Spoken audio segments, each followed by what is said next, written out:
Hello there. This is a video regarding the HP LaserJet 2300 series of printer, and specifically about the problem with duplexing multiple page projects. Specifically, this is a rather interesting issue because it involves the magnetic solenoids that are inside the printer and a issue with the adhesive that holds the noise-reducing bumpers in place here. Now, I'm not going to necessarily talk about how to get the printer to this state. There are plenty of guides available online for that, but this is just to talk about how to fix the issue with duplexing and jamming problems. So, what I want to point out here is that this printer is probably at least 5 or 6 years old. I don't know the exact date, and it was brought into us because it was jamming. Basically, these solenoids here help hold the gears in place. Sorry if that's a little bit blurry there. I'll try to back it out a little bit.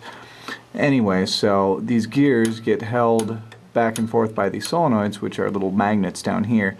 Now, originally, when HP sells these, there's a little tiny bumper that basically prevents that noise there. But over the years, that bumper gets worn down, and then all that's left stuck on the metal is just the adhesive that originally held the bumper in place. And you can already probably tell where I'm going with this.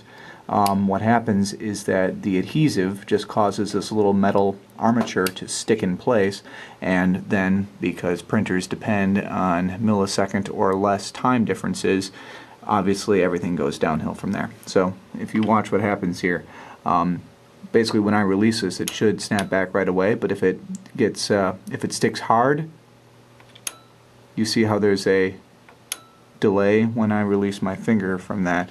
That's what's causing the printer to jam. The one that causes the duplex problems in particular, I think, is this one, which has the exact same problem as the other ones. So, we have to remove those solenoids. Once you have the solenoid removed, just one screw down there should do it. What you can do is remove the spring from the solenoid that holds the armature in place. And yeah, just to try to turn this into the light here, you can already see that there's all kinds of black gunk caked on the top and bottom there. That's the remainder of the bumper. So here's a bumper right there. And there might have been a little bit of one up there at the top as well. So here and here, we need to just get all of that stuff just rubbed completely off. You can replace it with something, maybe wrap some string or some sort of non-adhesive method, but really, for a printer this old, I'm just going to choose to leave it completely uncovered. It might make a little bit more noise, but at least we can be assured that this problem isn't going to happen in the future. So we go find some rubbing alcohol and a tissue and go to work on it. So as you can see here, we've removed all of the adhesive from the armature of the solenoid, and we've also taken it off the body of the solenoid. We can see how clean that is right there. No more of that black adhesive. Now, while I was doing this, I looked online, and it seems that, contrary to what I said previously, what we do want to do is actually take some kind of piece of plastic or some sort of magnetic resisting stuff and just stick it back on the place where the adhesive used to be. The reason for that is that a lot of times people just clean that off like I was planning on doing, and they don't replace it, and then there's a problem with residual magnetism from the solenoid. So it fires, it causes the metal to still be slightly magnetic, and then you have the same jamming and timing issues because, once again, all it takes is a microsecond of delay and then the printer will jam.